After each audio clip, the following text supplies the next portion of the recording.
ಮತ್ತೊಂದು ಕಡೆ ಸಿಸಿಬಿಯಿಂದ ನಟಿ ರಾಧಿಕಾ ಅವರ ಸಹೋದರ ರವಿರಾಜ್ ವಿಚಾರಣೆ ನಡೀತಾ ಇದೆ. ವಿಚಾರಣೆಯನ್ನ ಮುಗಿಸಿ ಸದ್ಯ ರವಿರಾಜ್ ಹೊರಗೆ ಬಂದ್ರು ಅನ್ನೋದು ಗೊತ್ತಾಗ್ತಾ ಇದೆ.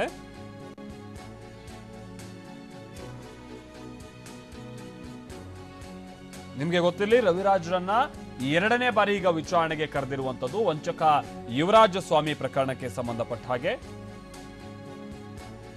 ಈ ಕೇಸ್ನ ತನಿಖೆಯನ್ನ ಮುಂದುವರಿಸಿರುವಂತಹ ಸಿಸಿಬಿ ಇನ್ಯಾರ್ಯಾರಿಗೆ ಬುಲಾವ್ ಕೊಡುತ್ತೆ ಅನ್ನುವಂಥದ್ದನ್ನ ನೋಡಬೇಕಿದೆ.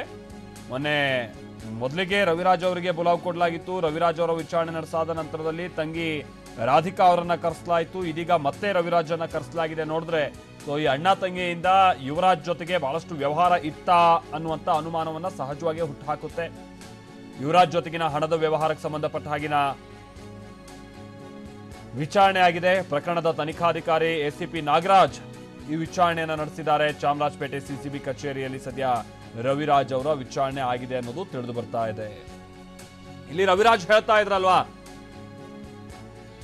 ನಮ್ಗೇನು ಸಂಬಂಧ ಇಲ್ಲ ವ್ಯವಹಾರಕ್ಕೆ ಸಂಬಂಧಪಟ್ಟ ಹಾಗೆ, ಸಿನಿಮಾಗೆ ಸಂಬಂಧಪಟ್ಟ ಹಾಗೆ ರಾಧಿಕಾ ಅವರಿಗೆ ಒಂದಷ್ಟು ಹಣ ಬಂದಿತ್ತು ಬಿಟ್ರೆ ರವಿರಾಜ್ಗೂ ಯುವರಾಜ್ಗೂ ಹಣದ ಸಂಬಂಧನೇ ಇಲ್ಲ ಅಂತ ಹೇಳ್ತಾ ಇದ್ರಲ್ಲ, ಅದ್ಯಾಕೋ ಇಲ್ಲಿ ಡೌಟ್ ಹೊಡಿತಾ ಇದೆ. ಸಿಸಿಬಿ ಇವರನ್ನ ಪದೇ ಪದೇ ವಿಚಾರಣೆಗೆ ಒಳಪಡಿಸ್ತಾ ಇರುವಂತದ್ದನ್ನ ನೋಡಿದ್ರೆ, ಇನ್ನು ಸಹೋದರ ಆಯ್ತು ಅಂದ್ರೆ ರವಿರಾಜ್ ಆಯ್ತು, ಎರಡನೇ ಬಾರಿ ಅವ್ರ ವಿಚಾರಣೆ ಆಯ್ತು. ಈಗ ರಾಧಿಕಾ ಕುಮಾರಸ್ವಾಮಿ ಅವರಿಗೂ ಕೂಡ ವಿಚಾರಣೆಯ ತೂಗುಗತ್ತಿ ಮತ್ತೆ ನೇತಾಡ್ತಿದ್ಯಾ? ಮತ್ತೆ ರಾಧಿಕಾ ಕುಮಾರಸ್ವಾಮಿ ಅವರನ್ನ ವಿಚಾರಣೆಗೆ ಕರಿಬಹುದಾ ಅನ್ನುವಂತ ಪ್ರಶ್ನೆ ಸಹಜವಾಗಿ ಉದ್ಭವ ಆಗುತ್ತೆ. ಸ್ಯಾಂಡಲ್ವುಡ್ ನ ಸ್ವೀಟಿಗೆ ಮತ್ತೆ ಬುಲಾವ್ ಕೊಡಬಹುದು ಸಿಸಿಬಿಯಿಂದ. ಇವತ್ತು ರಾಧಿಕಾ ಕುಮಾರಸ್ವಾಮಿ ಅವರ ಸಹೋದರ ರವಿರಾಜ್ನ ವಿಚಾರಣೆ ಆಗಿದೆ. 3 ಗಂಟೆಗಳ ಕಾಲ ವಿಚಾರಣೆಯನ್ನ ಸಿಸಿಬಿ ಪೊಲೀಸರು ನಡೆಸಿದ್ದಾರೆ. ಈ ಟೈಮ್ನಲ್ಲಿ ರವಿರಾಜ್ಗೆ ಪ್ರಶ್ನೆಗಳ ಸುರಿಮಳೆಗೈದಿದೆ ಸಿಸಿಬಿ ಟೀಮ್ ಅನ್ನೋದು ಗೊತ್ತಾಗ್ತಾ ಇದೆ. ಈ ಹಿನ್ನೆಲೆಯಲ್ಲಿ ಮತ್ತೆ ರಾಧಿಕಾ ಅವರಿಗೂ ಕೂಡ ಬುಲಾವ್ ಕೊಟ್ಟರು ಆಶ್ಚರ್ಯ ಇಲ್ಲ.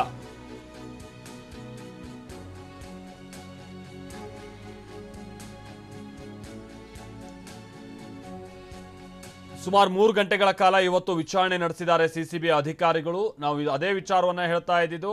ರವಿರಾಜ್ ಅವರಂತೂ ಬಹಳ ಕಾನ್ಫಿಡೆಂಟ್ ಆಗಿದ್ರು, ನನಗೆ ಯಾವುದೇ ತೆರಣ ಅಂತ ವ್ಯವಹಾರ ಇಲ್ಲ, ಆಯ್ತಪ್ಪ ಬಟ್ ನಿಮ್ಮನ್ನ ಯಾಕೆ ಕರೆಸಿದ್ರು ಅಂತ ಕೇಳಿದಂಥ ಸಂದರ್ಭದಲ್ಲಿ ಬಹಳ ವರ್ಷಗಳಿಂದ ಪರಿಚಯ ಇದೆಯಲ್ಲ, ಆ ಕಾರಣಕ್ಕಾಗಿ ನಮ್ಮನ್ನ ಕರೆಸಿದ್ದಾರೆ ಬಿಟ್ರೆ ಅದನ್ನು ಹೊರತುಪಡಿಸಿ ಉಳಿದಂಥ ವ್ಯವಹಾರ ನಂದೇನೂ ಇಲ್ಲ ಅನ್ನುವಂಥದ್ದನ್ನ ಹೇಳಿದ್ರೂ ಕೂಡ ಸಿಸಿಬಿ ಬಹುಶಃ ಇನ್ನೊಂದಷ್ಟು ದಾಖಲೆಗಳನ್ನ ಸಿದ್ಧ ಮಾಡ್ಕೊಂಡಿದ್ದಾರೆ ಅಂತ ಕಾಣಿಸುತ್ತೆ. ಹೀಗಾಗಿನೇ ಅಂತ ಕೆಲ ದಾಖಲಾತಿಗಳನ್ನ ಮುಂದಿಟ್ಟು ವಿಚಾರಣೆನ ಮುಂದುವರಿಸುವಂತಹ ಪ್ರಕ್ರಿಯೆ ರವಿರಾಜ್ಗೆ ಸಂಬಂಧಪಟ್ಟ ಹಾಗೆ ಸಿಸಿಬಿಯಿಂದ ಆಗ್ತಾ ಇದೆ. ಕೇವಲ ಪರಿಚಯ ಅಷ್ಟೇ, ಸಿನಿಮಾಗೆ ಸಂಬಂಧಪಟ್ಟಂಗೆ ಒಂದಷ್ಟು ವ್ಯವಹಾರ ಆಗಿತ್ತು ಅನ್ನೋದನ್ನ ಹೇಳಿದ್ರು ಕೂಡ ಅದನ್ನ ನಂಬೋದಕ್ಕೆ ಸಿಸಿಬಿ ಸಿದ್ಧ ಇಲ್ಲ ಅನ್ನೋದು ಸ್ಪಷ್ಟವಾಗ್ತಾ ಇದೆ. ಹೀಗಾಗಿನೇ ಈ ಬೇನಾಮಿ ಅಕೌಂಟ್ಗಳಿಗೆ ಸಂಬಂಧಪಟ್ಟಂಗೆ ಏನಾದ್ರು ಸಮಸ್ಯೆ ಆಗ್ಬಿಡುತ್ತಾ ಅನ್ನುವಂಥ ಒಂದು ಗುಮಾನಿ ಇದೆ. ಬಹಳ ದಿನದಿಂದ ನಾವು ಕೂಡ ಆ ವಿಚಾರವನ್ನು ಪ್ರಸ್ತಾಪ ಮಾಡ್ತಾ ಇದ್ವಿ. ಯಾಕಂದರೆ ಸಿಸಿಬಿ ಮೂಲಗಳಿಂದ ಸಿಕ್ಕಿರುವಂಥ ಮಾಹಿತಿ ಪ್ರಕಾರವಾಗಿ ಕೆಲ ಬೇನಾಮಿ ಅಕೌಂಟ್ಗೆ ಸಂಬಂಧಪಟ್ಟ ಹಾಗಿನ ವ್ಯವಹಾರ ಬಹಳ ಆಗಿದೆ ಅನ್ನೋದು ಗೊತ್ತಾಗ್ತಾ ಇದೆ. ಹೀಗಾಗಿ ರವಿರಾಜ್ ಏನಾದರೂ ಬೇನಾಮಿ ಅಕೌಂಟ್ಗಳನ್ನು ಹೊಂದಿದ್ನ, ಆ ಅಕೌಂಟ್ಗೆ ಯುವರಾಜ್ರಿಂದ ಏನಾದರೂ ಹಣ ಸಂದಾಯ ಆಗ್ತಾ ಇತ್ತಾ, ಇದರಲ್ಲಿ ರವಿರಾಜ್ ಅವರ ಪಾತ್ರ ಏನು, ಈ ಎಲ್ಲ ವಿಚಾರಗಳು ಗಮನ ಸೆಳೀತಾ ಇದೆ ಸಹಜವಾಗಿ. ಇಲ್ಲ ಅಂತಂದ್ರೆ ಒಂದು ಬಾರಿ ಆ ಸ್ಟೇಟ್ಮೆಂಟ್ ಅನ್ನ ಪಡ್ಕೊಂಡು ಆ ನಂತರದಲ್ಲಿ ಕಳಿಸಿದಂತ ನಂತರದಲ್ಲಿ ಪದೇ ಪದೇ ಇವರ ಸ್ಟೇಟ್ಮೆಂಟ್ ಅನ್ನ ಪಡೆಯುವಂತ ಅನಿವಾರ್ಯತೆ ಅಥವಾ ವಿಚಾರಣೆಯನ್ನ ನಡೆಸಬೇಕಂತ ಅನಿವಾರ್ಯತೆ ಬಹುಶಃ ಇರಲಿಲ್ಲ ಸಿಸಿಬಿಗೆ. ಅದು ಬಹಳ ಶಾರ್ಟ್ ಟರ್ಮ್ ಅಲ್ಲೇ, ಈಗ ಒಂದು 3-4 ದಿವಸದಲ್ಲೇ ಈಗ 2 ಬಾರಿ ವಿಚಾರಣೆ ಆಗ್ತಾ ಇರೋದನ್ನು ಕೂಡ ನೋಡ್ತಾ ಇದ್ದೀವಿ. ಜಗದೀಶ್ ನಮ್ಗೆ ಇದಕ್ಕೆ ಸಂಬಂಧಪಟ್ಟಂಗೆ ಮತ್ತಷ್ಟು ಡೀಟೇಲ್ಸ್ ಅನ್ನ ಕೊಡ್ತಾರೆ ನಮ್ಮ ಪ್ರತಿನಿಧಿ. ಜಗದೀಶ್, ಇವತ್ತು ಬೇರೆ ಸುಮಾರು ಹೊತ್ತಿನ ವಿಚಾರಣೆ ಆಗಿದೆ ಅನ್ನೋದು ಗೊತ್ತಾಗ್ತಾ ಇದೆ. ಏನು ಅಪ್ಡೇಟ್ಸ್ ಗೊತ್ತಾಗ್ತಾ ಇದೆ ಜಗದೀಶ್? ಬಹುಶಃ ಈ ಪ್ರಕರಣದಲ್ಲಿ ಅಣ್ಣ ತಂಗಿಗೆ ಏನಾದರೂ ಕಗ್ಗಂಟಾಗುವಂತ ಚಾನ್ಸಸ್ ತೀರಾ ಹೆಚ್ಚಿದೆ ಅನ್ನುವಂಥದ್ದು ಏನಾದ್ರು ಬಿಂಬಿತ ಆಗ್ತಾ ಇದೆಯಾ?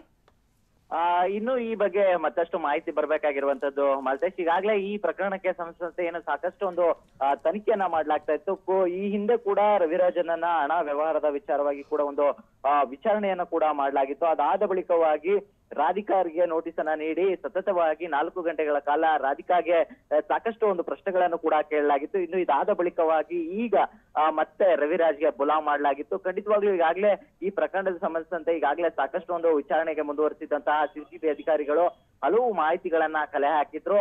ಆ ನಿಟ್ಟಿನಲ್ಲಿ ಈಗಾಗಲೇ ಯುವರಾಜ್ ಆಗಿರ್ಬೋದು, ಜೊತೆಗೆ ಅದೊಬ್ಬ ವ್ಯಕ್ತಿ ಏನು ರವಿರಾಜ್ಗೆ ನಾನು ಹಣ ಸಂದಾಯ ಮಾಡಿ ಅಂದ್ರೆ ನನ್ನ ಅಕೌಂಟ್ ನ ಮೂಲಕವಾಗಿ ಏನ್ ರವಿರಾಜ್ ಅವರು ಹಣ ಬಳಸಿದ್ರು ಅನ್ನುವಂತ ಒಂದು ರೀತಿಯಲ್ಲಿ ಒಂದು ಹೇಳಿಕೆಯನ್ನ ಕೂಡ ನೀಡಿದ್ದ.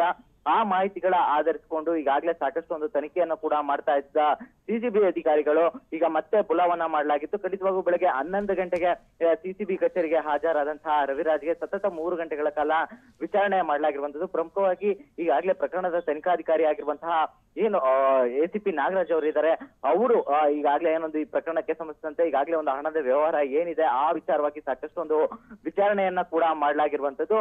ಏನು ಸತತವಾಗಿ ಈ ನಡೆದಂತಹ ಒಂದು ವಿಚಾರಣೆಯಲ್ಲಿ ಪ್ರಮುಖವಾಗಿ ಯುವರಾಜ್ನ ಜೊತೆ ಏನೊಂದು ಹಣದ ವ್ಯವಹಾರ ಇತ್ತು, ಈ ವಿಚಾರಕ್ಕಾಗಿ ಸಂಬಂಧಿಸಿದಂತೆ ಈಗಾಗಲೇ ವಿಚಾರಣೆ ಮಾಡಲಾಗಿರುವಂತದ್ದು. ಪ್ರಮುಖವಾಗಿ ಈಗಾಗಲೇ ಏನೋ ಒಂದು ವ್ಯಕ್ತಿ ಹೇಳಿರುವಂತಹ ಪ್ರಕಾರವಾಗಿ ರವಿರಾಜ್ಗೆ 75 ಲಕ್ಷ ಹಣ ಸಂದಾಯ ಆಗಿದೆ ಅನ್ನುವಂತಹ ವಿಚಾರ ಇರುವಂತದ್ದು.